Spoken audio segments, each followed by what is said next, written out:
would like to invite all the elders that we have worked with to come up here, please, to hold space for what we're going to say.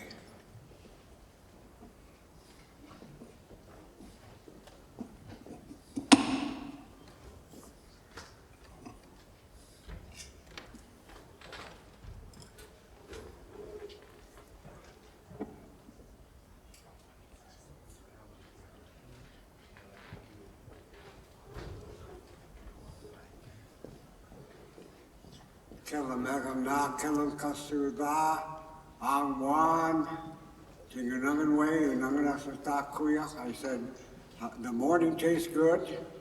That's the way we greet each other every day. And I said angwan, which means hello, my other self. And I said Anunangan, which is people by the sea. The Westerners call us Aleut, but we don't use that name because that was given to us by our former oppressors. It's Unangan, which means the people by the sea. And we've been in the Bering Sea for over 10,000 years and we're still there. And I said my traditional name is Kuya. I would like to introduce my co-organizer, Shay. If you would come up to say some words to the people. And the elders, I would like to ask your permission to talk, or if you talk, and also for you, if you would, to hold space for us.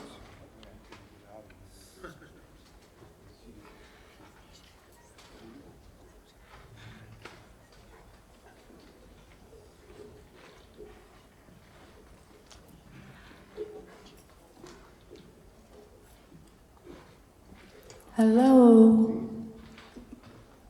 Can you see me? Hello. Good morning, everybody. It's an honor to be here today and to stand before you. My name is Shay Sloan Clark. I'm an Irish descendant who was born and raised on the west coast of this country. Like all of us, I have ancestors of blood. Ancestors who were born and lived in a place for a long time. And like most of us, those lifeways were disrupted. And so I was born into a land that is not the land of my ancestors. And I carry that responsibility too. And then, as has been spoken of finding our gifts in our lives and coming to what we can offer in the world, I stand with the many before me who found and carried their gifts before I did, and could learn to see them stand upright in the world. And I give thanks and honor those who have come before me and asked permission to be here in these lands with a quivering heart and a shaky voice. It's been an honor to serve these beautiful elders. Can we give some love?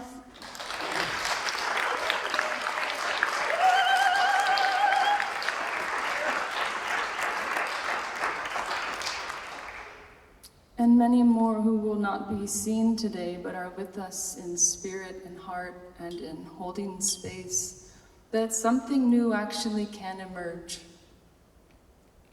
We didn't come here, I know, none of us, to repeat the mistakes of the past, and yet to actually know how to move forward together in unity with our capacity to bring each of our gifts forward and respect each other is not an easy task, with the pain that we carry, with the traumas that we carry, and the histories that we carry together.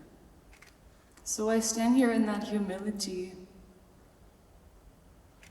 and also calling for those of us who are allies to Indigenous peoples, who have given us a very clear message these days. I think we have all heard it. That to actually know how to stand beside and be in support is a learning process. I myself learn every day and I make mistakes every day. and I pick up again and I try again the next day.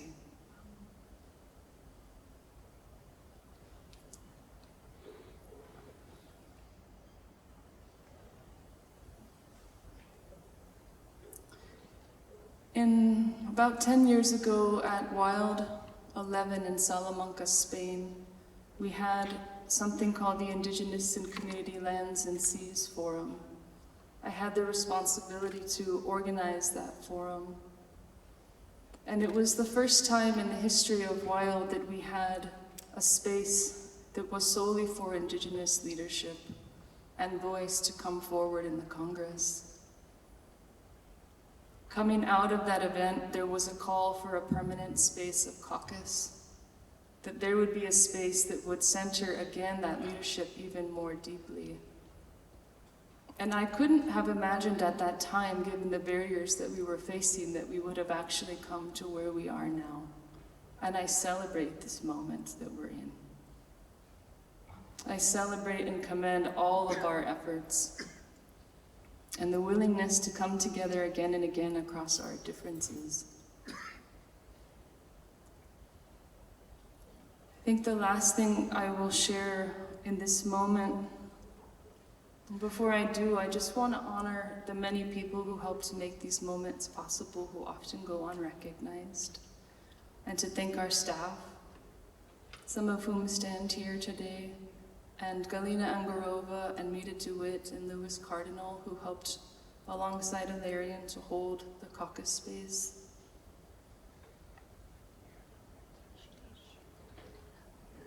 Can we give them a round of applause, please?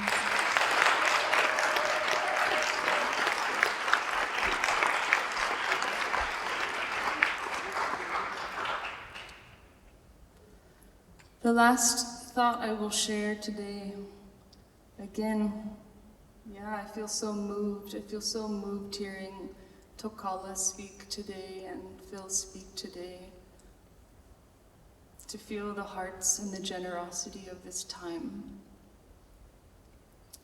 That as we go forward and we find ourselves in rooms or in spaces where we are touching the shaky points, the traumas where we don't know how to go forward, I go again and again to that memory and that knowing in me that I have at least 3 threads of responsibility. One, to my ancestors of blood, who give me flesh and give me spirit and give me the capacity to live. A second is to the ancestors of the places where I have been born, where I have been invited into ceremony and invited to know something of the spirit of a place.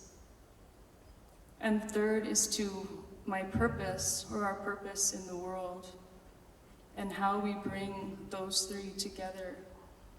Going forward, I feel has the capacity or the ability to take us through something that we don't yet know collectively how to go through.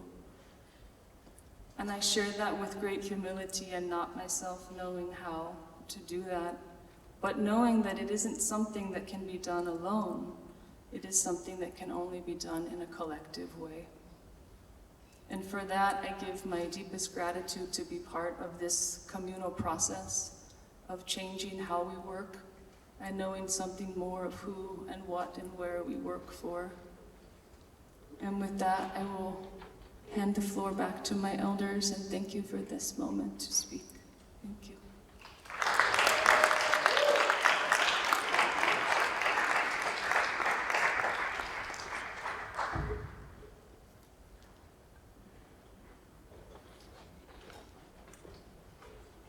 I would like to tell you a little bit more about what we're here for. We're not here for this meeting. None of you are. We're here for another reason, but I'll explain that later. I am Kuyach, my traditional name. I was given that name at 4 years old by the last Kuyach that was left alive. It's a tradition that we had carried on for thousands of years. And it means an arm extending out from the body, a carrier of ancient knowledge into modern times, a messenger. So I'm just a messenger. It's a role that I chose to play when I became in human form. And I met many elders in spiritual ceremony throughout the world. And what I may say is something maybe you never heard, but it needs to be said. That, you know, if I say anything that offends anyone, please forgive me, because it's not a message of attack or criticism or put down in any way. It's a message of love. And we have here some of the elders that I'd like to introduce very quickly. We have Mona Palaka, who is the president of the 13 Indigenous Grandmothers that many of you may have heard about before. Marie Mead, she's a respected Yupik elder from Alaska. And we have Ia, she's so beautiful. She is from the Virgin Islands, and she's a carrier of ancient knowledge from Africa. George Pletnikoff, he's my bosom buddy that I've known since childhood. And then we have Kira Colson, and she is from Canada.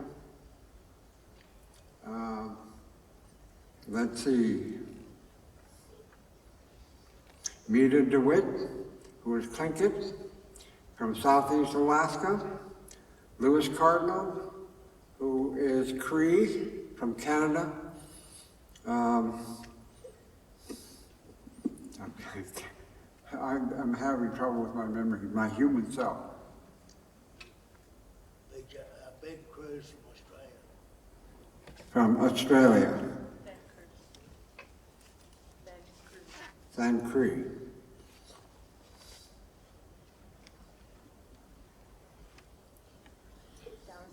Dallas Chief Eagle. Yellow Bear Canyon. Dallas. I'm glad you're here. Me, Wachitanka, Lakota, Humpatila, Oyate. Me,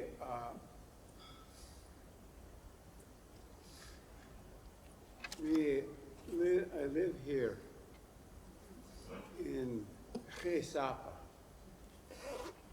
My other name is Art Zimiga.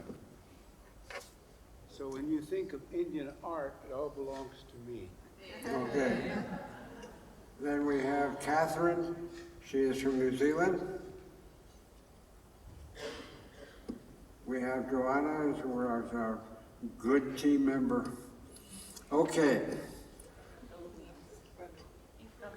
Who? From the Philippines. Joanna.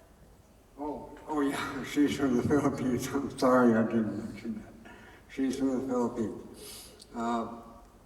You know, Mother Earth, she doesn't need humans to help save her. You know, we are all tied together with an old paradigm that we must get rid of, we feel. And that is victim, perpetrator, and savior. And we're trying to play savior. We're going to save this part of Mother Earth. But we're not. Mother Earth has survived for billions of years. She's going to survive for billions more. It's a question about whether or not we humans are going to survive and be here. And we have very little time left. The elders say that we must change our consciousness now, because she is crying for her people, not to punish us, but because she has to heal, she is going to intensify what you see today. The fires, the floods, the droughts, the earthquakes, You know, all these things that are happening on Mother Earth now. It's because of the way that we have treated her, that she has to come to cleanse herself. Unless she's asking us to cleanse ourselves because she is going to intensify her powers. She's going to intensify it, and it's going to be in a short time. You notice that these things are happening closer and closer to human habitation. Well, it's going to be in human habitation, and we are in for a hard time. And we need to wake up. The sages of the world have talked about that for thousands of years, that we are asleep.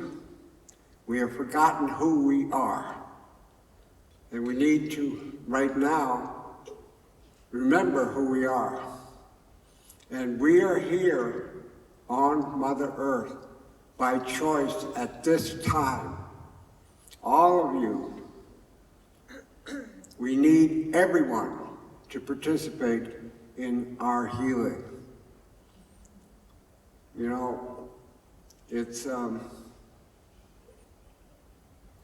if we don't do that, we're done for. Now, I am Kuya. I'm going to be the last Kuya. We're not going to pass along this tradition. I'm going to be the last Kuya because, one, we either wake up and we're going to move to a different level of consciousness, and in that case we don't need a new kuyak anymore, or we're gone. Either way, a new kuyak is not needed. Same thing, you know, you heard Chief Ivor Looking Horse talk about that. He may be the last sacred pipe carrier. Now, I don't know if you know that when we say sacred land, we mean something that cannot be explained in words. And the Black Hills are sacred. It is the heart of Mother Earth. And they are the protectors. And you know, they even turned down $1 billion for access for the loss of their land. And they refused. It's taking people like them that are the protectors of sacred sites throughout the world. These sacred sites are more important than most people realize. They are the way that Mother Earth communicates with us directly, and the way that she clears her energy that needs to be cleared. Now she is moving up in consciousness and vibration. And what her energy is doing is hitting our bodies now. And it's a way that she has chosen to help us, because what it's doing is hitting up and the things that are out of balance. And then that's why we have many people who get sick, who get hurt, whatever the issue is that they haven't faced spiritually that they need to face now, because we chose to be here now.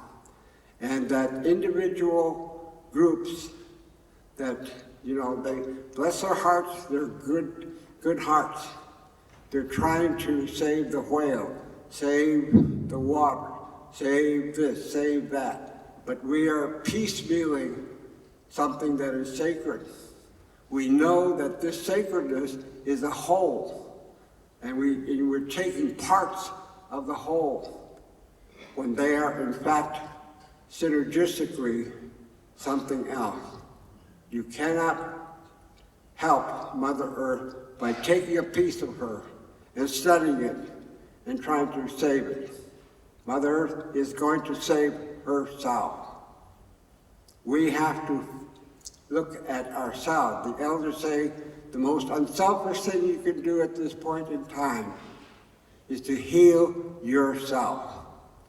And what they know is that we have reversed all the laws for living. The Yupik elders know this. They call this a reverse society, or the inside-out society, because we reversed all the laws for living. And now the mind tells the heart what to do. When traditionally, all over the world, the heart tells the mind what to do. And the mind's job is to implement that which your heart is telling you. Now, most people, they don't follow their heart because we have suffered so much trauma that we don't want to feel the trauma.